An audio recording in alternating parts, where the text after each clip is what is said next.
বছরে একটা কুরবানি ঈদ আসে, সেই কুরবানি ঈদ একদিনের জন্য তারা কসাই সাজে। সপ্তাহে একটা শুক্রবার আসে, একদিন নামাজ পড়ে তারা একদিনের জন্য নামাজি হয়।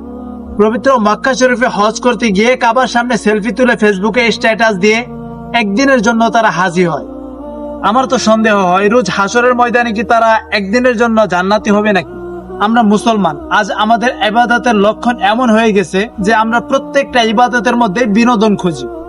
যেমন শুক্রবারে মসজিদে গেলে সেখানে জিলাপি দিবে কিনা সেইটা নিয়ে হাসাহাসি, রমজান মাসে কেউ কি লুকায়া পানি খায় কিনা, খাবার খায় কিনা, এইগুলা নিয়ে হাসাহাসি, কাবার সামনে সেলফি তুলে সেইটা ফেসবুকে দেয়, সেইটা নিয়ে নানান হাসাহাসি, কুরবানি দেওয়ার সময় গেঞ্জির মধ্যে প্রিন্ট করে একদিনের কসাই লাগায়, সেইটা নিয়ে হাসাহাসি। মানে প্রত্যেকটা ইবাদতে এখন হাসিতে পরিণত হয়েছে। এই সমস্ত ইবাদত কি আমাদেরকে জান্নাতে নিয়ে যেতে পারবে? কখনোই না। আমাদের এই সমস্ত ইবাদতের সাক্ষী ফেরেশতারা হয়ে গেছে। তারা একসময় আল্লাহ তাআলার কাছে সাক্ষ্য দিবে, আল্লাহ তাদের ইবাদত তাদের মুখের মধ্যে ছুঁড়ে ফেলুন, কারণ তারা আপনার ফরজ বিধানগুলো নিয়ে হাসাহাসি করত। এখন কুরবানি ঈদের মৌসুম চলতেছে, মানুষ এখন কুরবানি দিচ্ছে। আল্লাহকে দেখানোর জন্য কতটুকু জানি না, কিন্তু মানুষকে দেখানোর জন্যই বেশিরভাগ। এখন বড় গরু ছাড়া তো কুরবানি হচ্ছেই না। সমাজ যদি সেটাকে ভালো না বলে তাহলে তো সেটা ভালো হচ্ছেই না। এখন মানুষ সমাজ এবং সামাজিকতা রক্ষা করতে ইসলাম ধর্ম কি বলতেছে, ইসলাম কি বলতেছে, শরীয়ত কি বলতেছে, এক প্রকার সেগুলো ভুলেই গেছে। আল্লাহ তাআলা সন্তুষ্ট অর্জন করার চেষ্টা করুন। আল্লাহ তাআলা আপনার প্রতি রাজি খুশি থাকলেই দুনিয়ার কিচ্ছু আপনার প্রয়োজন হবে না। পরিপূর্ণ তো সেই ব্যক্তি যে ব্যক্তিকে আল্লাহ তাআলা খুশি হয়ে জান্নাত দিল, আর ধ্বংস তো সেই ব্যক্তি যে ব্যক্তি দুনিয়াতে সব পেল কিন্তু আল্লাহ তাআলা তার প্রতি নারাজ রইল। রিয়া মুক্ত ইবাদত করুন, লোক দেখানো মুক্ত ইবাদত করুন। আল্লাহকে আল্লাহর জন্যই সিজদা করুন, মানুষকে দেখানোর জন্য না। কারণ এই মানুষগুলো আপনার দুনিয়া দেখবে, দিন না।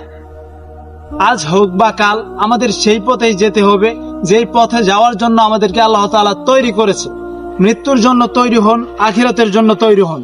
কারণ দুনিয়া আমাদের জন্য না, দুনিয়া আমাদের জন্য ক্ষণস্থায়ী, আর আখিরাত আমাদের জন্য চিরস্থায়ী। এজন্যই বলি, আপনার ঈদের আনন্দগুলো গরিব দুঃখীদের সাথে ভাগাভাগি করুন।